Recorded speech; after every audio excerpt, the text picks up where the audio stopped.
So we've looked at a lot of countries, examples of other countries, especially the rapidly growing Asian tigers, and they're at the same stage of economic development.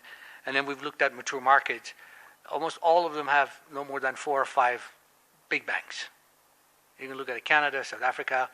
We're talking about these money center banks, the ones that can help move the money. You can have specialist banks, okay? Agricultural bank, industrial banks, whatever you call them. But what I'm talking about is we need our version of Citibank, JP Morgan, whatever. You pick Barclays or something like that. I think that's where this economy is heading, and it needs that. The other reason I talk about consolidation is because, with all due frankness, I hope nobody gets offended, I think there's a misallocation of capital today by the banks. Everybody's replicating back offices, so there's 16 of you. You're all buying technologies, you're all buying... Listen, I, like all Ethiopians, am very proud every time I pass by Wall Street of Addis.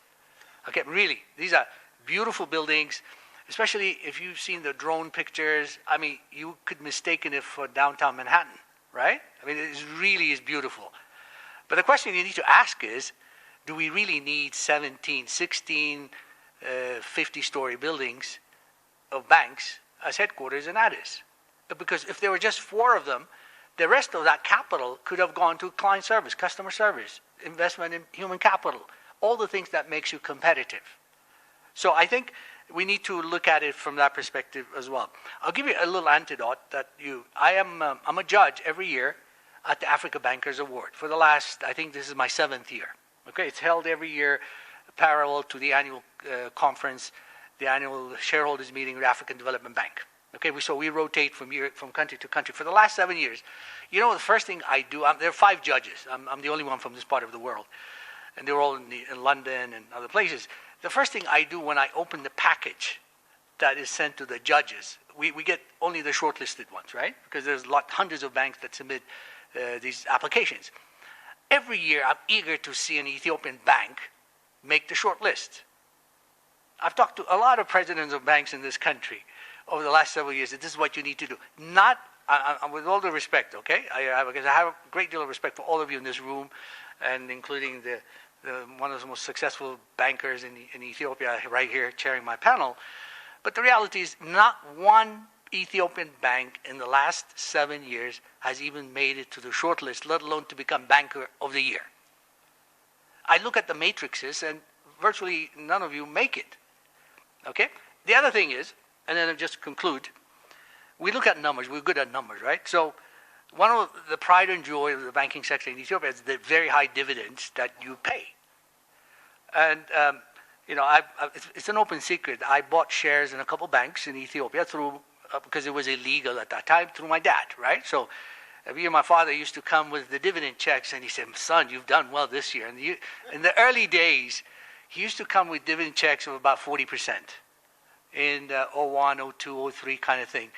And as the years goes by, I see my dad has a frown on his face when he comes to my office. He said, son, are you sure about these investments in these banks? You know, they're going down every year. He didn't need to run an Excel spreadsheet to see that these dividends are declining, especially adjusted for inflation. Right? You know how most of you know how much you're paying this year. 22%, maybe 25. I don't know who's topping 30. At 25, inflation at 19, the net is 5. I mean, there are actually now people starting to think, aha, there are better alternatives to parking their cash. So this is also a reflection of the issues that I raised here. Too many small banks competing for too little business when they can consolidate and actually go beyond our borders. So the answer to your question, sir, is M&A as part of an overall transformation, innovation, and all these other things that we talk about, if it's done properly. And I also prefer voluntary consolidation. If you saw what happened in Nigeria, it was forced. The Nigerian Central Bank one day came up with a notice saying, you're 85 of you today, I want you to be 14 or 15 or whatever the case might be. It created chaos. Whereas now you have some room, because you are a sheltered market right now.